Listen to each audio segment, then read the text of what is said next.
Ah, the Stanley Parable reassurance bucket. The perfect solution to the confusion and paradoxes of this game. As long as I hold on to the bucket, everything will feel normal and comforting.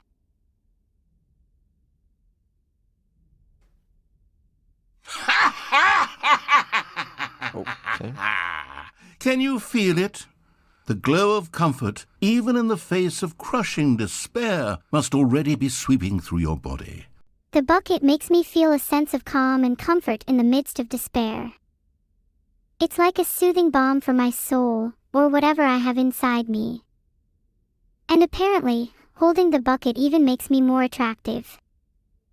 Wow, the benefits just keep piling up. Wow. It's a really good bucket.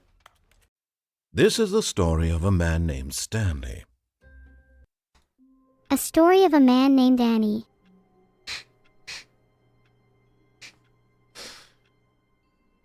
Okay. I always What is found the the narrator pornography? in this game quite interesting. He has been in many different iterations of the game. All of his co-workers were gone. What could it mean? Stanley decided to go to the meeting room. Perhaps he had simply missed a memo. Stanley felt the bucket calling to him, begging him to pick it up. Why didn't he? I think he was just being lazy. I don't know if I'm capable of being lazy. Stanley picked up the bucket. Wrong again. Subvert the narrative. I'd even settle for a chicken bucket. Wait, no, maybe not. Oh, you shouldn't have said those words.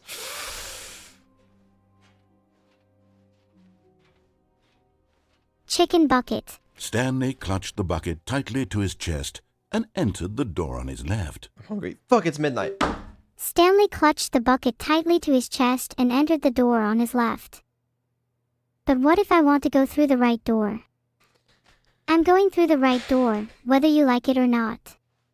This was not the correct way to the meeting room, No, said the bucket. don't go to the meeting room. Go somewhere else. The cargo lift, yes. Go there. Go to the cargo lift. I hesitated. Will I truly defy the narrator and choose my own path? Yes. I will go to the cargo lift, like the bucket said. No way. A collectible. Stanley lifted the bucket into his arms, and a wave of comfort rushed over him. That's strange. I just wanted to use this bucket as a hat.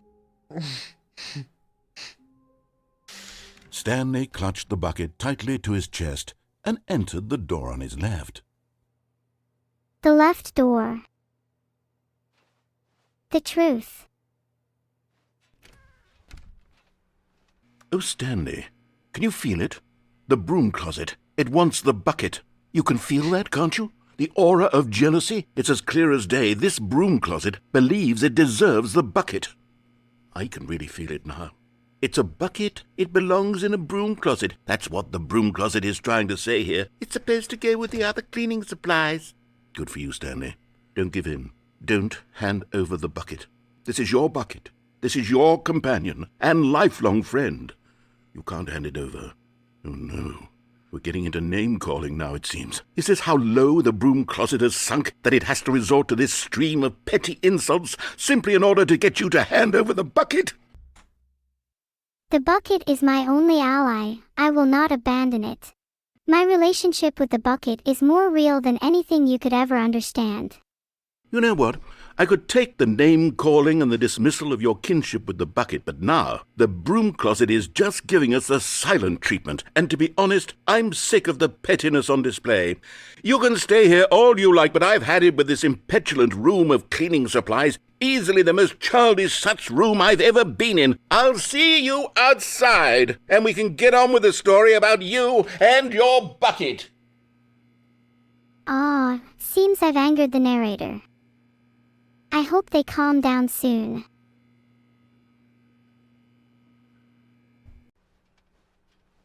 Coming to a staircase, Stanley and the bucket walked upstairs to the boss's office. Oh, the boss's office. Maybe the boss can help me escape this story. Stepping into his manager's office, Stanley was once again stunned to discover not an indication of any human life. Crushed by the weight of this revelation, Stanley may have broken down into an emotional dumpster fire if not for the soothing presence of the bucket. Even now, in his darkest of hours, did the bucket's warmth and guiding light pierce the dark clouds of confusion and chaos. It would be with him always. The bucket would, and he knew it. The two of them were inseparable. At this point, Stanley was so absorbed in the tender spiritual connection he shared with the bucket that he didn't notice the keypad behind the boss's desk. Nor in his bliss of simply being near the bucket did he have any notion that the PIN number for the keypad was 2845. But Stanley guessed the correct code by sheer luck. Twice? Was it that the bucket knew all along? Should have mentioned that. Was the bucket guiding him? Yes, this is certainly the most logical explanation. I knew it. The elevator raced downward, plummeting towards an unknown fate. It would be all That's Stanley could do terrifying. to keep himself together, if not for the bucket.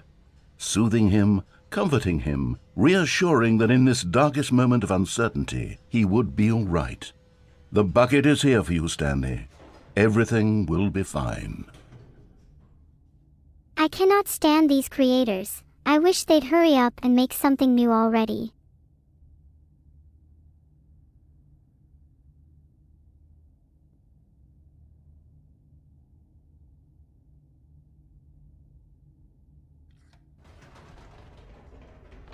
I love playing Wait, all sorts Stanley of said games. to the bucket. Can we go back up? When I was pressing those keypad buttons, there was something very intriguing about the number 3. I want to go back so I can try pressing the number 3 again. The bucket said nothing. As Annie, I did my fair share of button mashing, especially on the number 3. It was pretty fun, I must admit.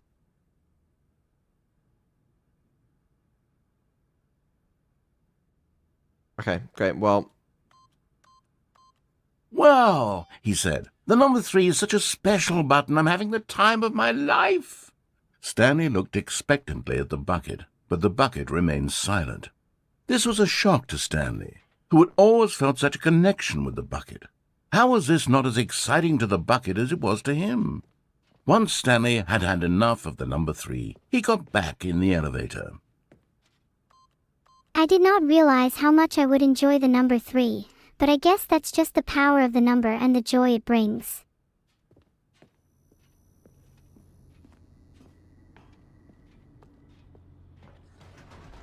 Blah blah Perhaps the blah blah bucket blah had blah missed blah blah something. blah blah blah blah Perhaps blah it had blah not blah seen how blah much blah joy blah Stanley blah got from blah slamming the blah number 3 blah blah repeatedly. blah blah blah blah blah. Yeah. The bucket Wow. should appreciate the joy it brings Annie. I like that she just renamed Stanley Parable to Annie Parable. A hint of That's kinda regret cute. nagged in the back of Stanley's mind. Should he? Stanley and the bucket walked straight ahead through the large door that read, Mind Control Facility. Oh, I definitely should. What could go wrong? I mean, it's a mind control facility, so it's surely all safe, right? I completely trust the back up bucket's again. judgment. Oh dear. No, said Stanley to the bucket. You can't go on yet. Not till you understand how much the number 3 means to me. You and I have been through so much together, and I just want you to see what I see. Feel the happiness I feel. He smiled at the bucket, and the bucket said nothing. He ran to the number 3 and began to wail on it like a musician on a beloved instrument, weaving a concerto of truth and passion. He wielded the number 3 like a fine artist would wield a paintbrush. He told stories through I'll the need number my 3, drumsticks, stories my of violin, his dreams and maybe hopes even and a fears. kazoo. And the whole time, he looked to his bucket for a reaction of some kind. Anything to let him know that the bucket appreciated what he was doing. The bucket conveyed absolutely nothing at all, only silence. Crushed by a wave of dejection, Stanley returned to the elevator. I'm sorry, Bucket, but I tried. It's clear you're not capable of appreciating the beauty of the number 3. Wow. Crushing. Why suddenly could the bucket not connect with this passion of Stanley's? The question caused Stanley to ruminate the whole way down the elevator.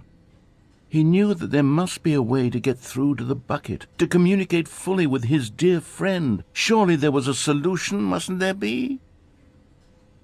Yes. There must be a way. I refuse to give up on the bucket. Surely I won't get a voice line implying that I should go back up. Stanley and the bucket walked straight ahead through the large door that read, Mind Control Facility. Is that where the key to connecting with the bucket lies? Nuh-uh. Bro, there'll be nothing this time. "Ah," said Stanley. "I know what to do. I know how to fully express this feeling in my heart." He decided right then and there that he would hold a press conference where he would speak to the public on all matters relating to pressing the number 3 over and over. That's it. For months he advertised and marketed his press conference, building excitement around it, developing and rehearsing it until it couldn't be refined a single measure further. When the big day arrived, Stanley was as prepared as he'd ever been for anything in his life. It's finally here, the day of the press conference. One last chance to win the bucket over. One opportunity to share a true connection with a loved one. Stanley was dude who determined to came make up this with press pizza, conference a goddamn. success, to finally share his connection and understanding of the number 3 with the world. The bucket would finally see his joy and the impact of his work. There was no one here. Nobody had come to the press conference to hear Stanley speak, to listen to him talk about what it really means to press the number 3 on a keypad over and over. He was unloved, uninteresting. He was a Stanley failure. felt a deep sense of And in that disappointment moment, and Stanley sadness. knew that the bucket would never again take him seriously. The room There was would empty. be no connection, no deeper understanding. The bucket merely sat there in his arms, indifferent, only a silence that consumed the space between friends. And Stanley, having for once in his life discovered the warmth and comfort of true companionship, was cast back into the unremarkable normalcy of loneliness.